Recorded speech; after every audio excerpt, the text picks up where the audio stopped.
Hello မြန်မာ Traditional Jewel Collection မှာကြိုဆိုလိုက်ပါတယ်။အိမ်မှာဆက်တလုံးရှိရာနဲ့ဘောင်းမီတစ်ထည်ကိုကိုယ်တိုင်ချုပ်တဲ့ချင်တဲ့သူလေးတွေအတွက်ပေါ့နော်ဒီဗီဒီယိုလေးကိုအဆုံးထိကြည့်ပေးသွားနော်။မမေကဒီကပတ်တန်ဆွဲရတော့မပါဘူး။နောက်ဗီဒီယိုလေးမှာပတ်တန်ဆွဲရလေးတင်ပေးမယ်ပေါ့နော်။ဒါကတော့ကလေးဝတ်လေးဖြစ်တဲ့အတွက်ကြောင့်လောလောဆယ်လွယ်ကူနဲ့ပေါ့နော်။ step by step ချုပ်လို့ရမယ့်နည်းလေးကိုပဲမမေကပြပေးသွားတယ်ပေါ့နော်။ဒါကကြတော့ဘောင်းမီကိုရှည်ချောင်းနောက်ချောင်းညှက်ပြီးသားပေါ့နော်ညှက်ပြီးသားဟိုမှာမင်းတို့ကဘာရင်ချုပ်မယ်ဆိုကွာနေအရင်စချုပ်မှာဖြစ်တဲ့အတွက်ကြောင့်ဘောင်းမီကိုအလားချင်းထပ်ပါမယ်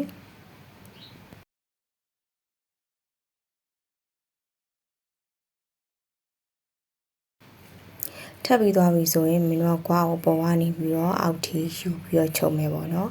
နှစ်ဖက်လုံးချုပ်မယ်ချုပ်တဲ့အခါကျရင်မင်း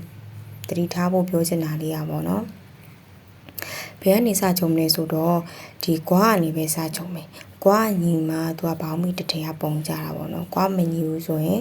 ရွေးရဆောင်လာအဲ့လိုမျိုးဖြစ်တတ်တယ်ပေါ့နော်အဲ့တော့စချုပ်ရင်ကွာကနေပဲစချုပ်မယ်အပေါ်ပိုင်းကိုညီတာမညီတာပြန်ကြိုက်ထုတ်လို့ရတယ်ပေါ့နော်ကွာကပြန်ကြိုက်ထုတ်လို့မရအောင်နော်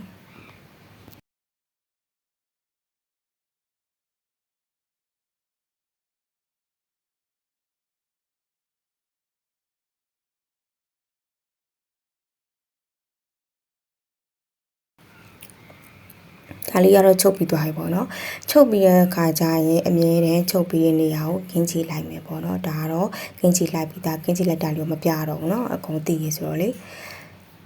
ဒါဆိုရင်ကွာချုပ်ပြီးသွားပြီကွာချုပ်ပြီးရင်ဘောင်းမီကိုခါတိုင်းလိုမျိုးပဲနေရာတကြားပြန်ပြီးတော့ထားမယ်ထားပြီးသွားပြီဆိုရင်မင်းတို့ကရားကြည့်မယ်ပေါ့နော်ဒါကတော့မင်းဟာပေါ်ကတခါတည်းမျောကြိုးစာယူပြီးသားဖြတ်ဆက်မလုပ်ဘူးပေါ့နော်နောက်ဗီဒီယိုလေးကြာလူကြီးဝှေ့ချမှာဖြတ်ဆက်လေးနဲ့တခါမျောကြိုးကိုပြပေးမယ်နော်ဒီအောက်ပိုင်းလေးတွေကကြတော့မီးကျွေတိုက်ပြီးတော့ခောက်ပြီးတော့ချုပ်ပြီးသားပေါ့နော်ဒါကတော့အကုန်လုံးလုပ်တတ်ပါတယ်အောက်ပိုင်းလေးတွေကိုခောက်မယ်ခောက်ပြီးသွားပြီဆိုရင်မင်းကဒါကကြတော့ကွာကိုပို့ပြီးတော့ခိုင်ခြင်းလို့ပေါ့နော်နောက်တစ်ထပ်အပေါ်ကနေထပ်ပြီးတော့နင်းမှာအဲ့ဒါမှဝေးရကြခိုင်နေလीเนาะအကြောင်းမလို့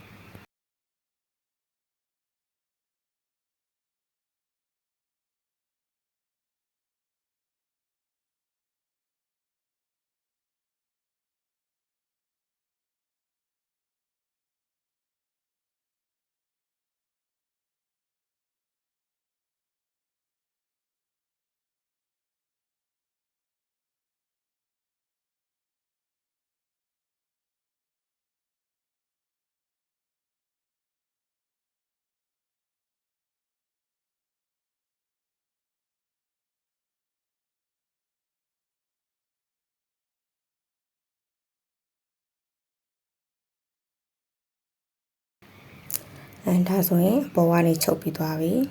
ဒါတော့မလားဘက်ချမ်းပေါ့နော်ဒီလိုမျိုးနှစ်ချောင်းလေးဖြစ်နေရမှာလားဘက်ချမ်းနေကြည့်မယ်ဆိုတော့ဒီလိုပုံစံမျိုးလေးဖြစ်နေမှာနော်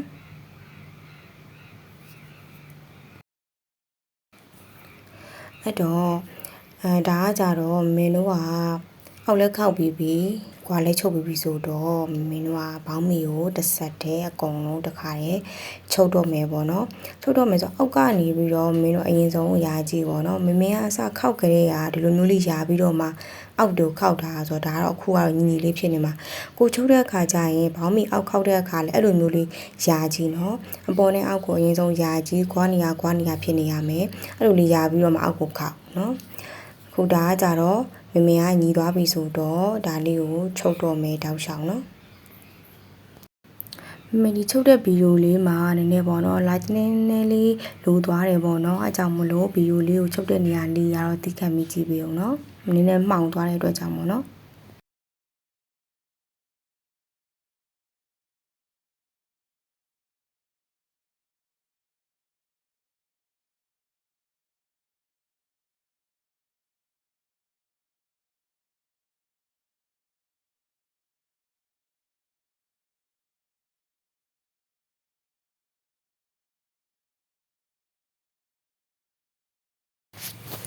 မင်းတို့ဒီကွာနေရရောက်သွားပြီပေါ့နော်အခုချုပ်တာလေးဟာကွာနေရရောက်သွားတဲ့ခါကျရင်တိကျလေးပြန်တော့ညှိပေါ့နော်ဘာလို့လဲဆိုတော့ညီနေမှဖြစ်မှာနော်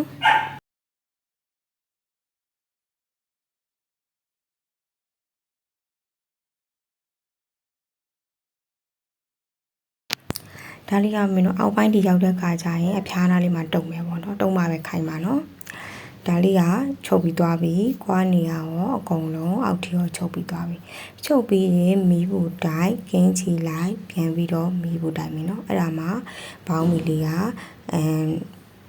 တိတ်ရက်လေးဖြစ်နေမှာပေါ့နော်မီးဘူးလေးလည်းပိတ်နေမှာအဲ့တော့အောက်ပိုင်းနေအကုန်ပြီးသွားပြီဆိုမင်းတို့မြောက်ချိုးတက်ဖို့ပဲကျန်တော့တယ်နောက်ဆုံးနေရပါတော့မြောက်ချိုးတက်ဖို့ပဲကျန်တော့တယ်ဆိုတော့မမေကတော့ဒါခါရဲ့အပေါ်မှာတခါရဲ့5 cm ယူထားပြီးသား5 cm ယူထားပြီးသားဆိုတော့တွဲပြီးတခါလေးချုပ်မှာပေါ့နော်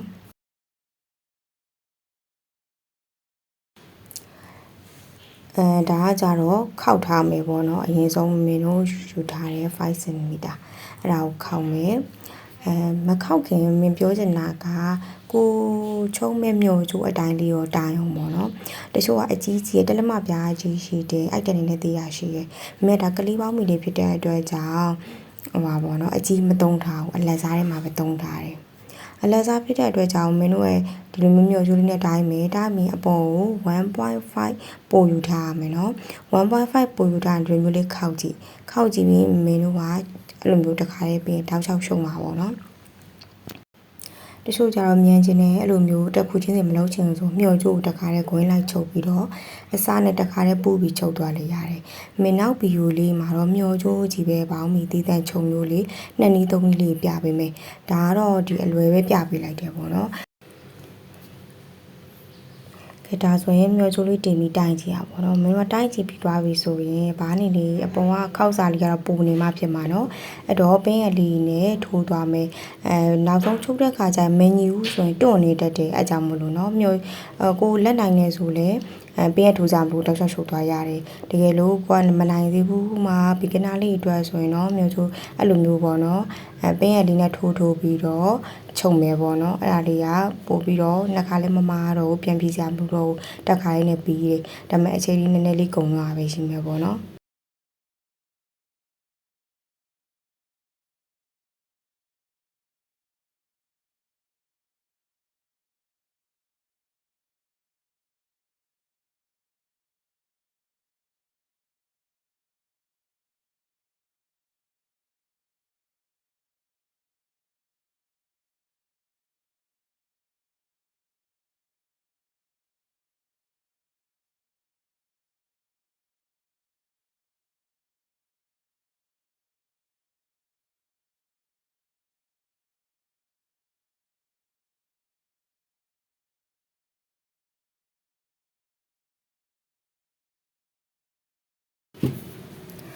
ဒါလေးကအဆုံးထိရောက်သွားပြီတပတ်လည်းပြီးသွားပြီပေါ့နော်တပတ်လည်းပြီးတဲ့အခါကျမင်းတို့ကမျှော်ကြိုးထဲစာလေးအတွက်တလက်မလောက်ဒါမှမဟုတ်3 cm လောက်တော့ဟစာလေးခြံထားမှရမယ်ပေါ့နော်ဘာလို့လဲဆိုတော့အဲ့ဒီနေရာမှာမျှော်ကြိုးထည့်ပြီးတော့ပြန်ချုပ်ရမှာဖြစ်တဲ့အတွက်ကြောင့်ပေါ့နော်အခုဒါလေးကဆိုရင်ချုပ်ပြီးသွားပြီချုပ်ပြီးသွားပြီခုနပြောသလိုမျိုးဟစာလေးခြံထားတယ်ပေါ့နော်ဟစာလေးနေရာမှာမျှော်ကြိုးထည့်မယ်ပေါ့နော်မျှော်ကြိုးထည့်တဲ့အခါမှာကိုလွယ်ကူတဲ့ဟာလေးနဲ့မျှော်ကြိုးထည့်လို့ရတယ်။ဥမာဒီလိုအိုက်ချဲတို့ကလစ်တို့ပေါ့နော်အဲ့ဒါလေးနဲ့ကိုအဆင်ပြေတယ်လို့ပေါ့မျှော်ကြိုးထည့်လို့ရတယ်။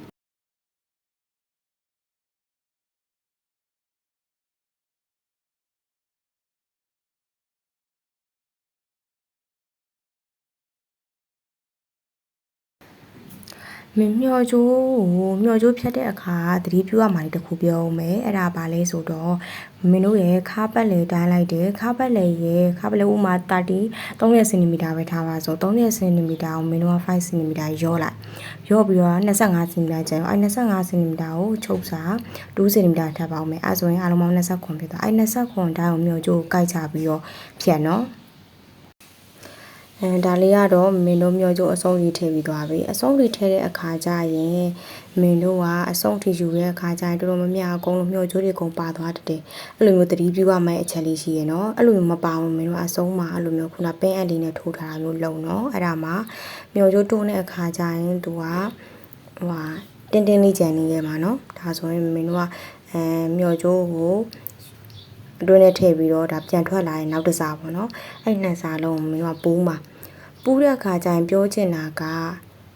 ဒီလိုမျိုးအပြားလိုက်လေးပဲပူးမယ်တုံမယ်ပေါ့နော်အထက်လိုက်ကြီးမပြားနဲ့အဲ့ဆိုရင်ချုပ်တက်ကလုံးဖြစ်သွားလိမ့်မယ်နော်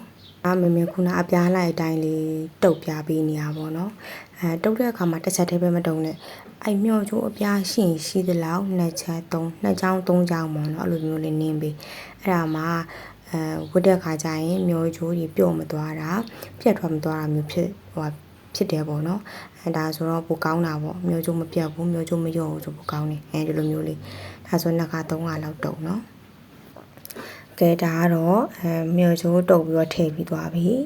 ထည့်ပြီးသွားဆိုမင်းတို့ကဒါကပုံမှန်ရိုးပဲရသေးတယ်အဲ့တော့ဘာလို့မလဲအပေါ်တစ်ကြောင်ထပ်ပြီးတော့ဖြီးပြီးတော့နင်းမယ်ပေါ့နော်အဲ့လိုနင်းမှပဲမြေချိုးလေးကလှလှလေးထွက်လာမှာပိုလဲခိုင်နေပေါ့နော်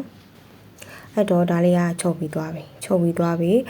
ပြီးတော့ကြတော့ဒီမှာပေါ့နော်ချုပ်ပြီးတော့မီးကျူလေးတိုက်လိုက်တော့ပြီးပြပြီးတော့ကဲသေးသေးလှပနေရောဗီဒီယိုလေးကိုဆုံးဖြတ်ကြည့်ပြီးသွားလို့အားလုံးကျေးဇူးတင်ပါတယ်အားလုံးဘိုင်ဘိုင်နောက်တစ်ပတ်ကျရင်ပြန်တွေ့မယ်နော်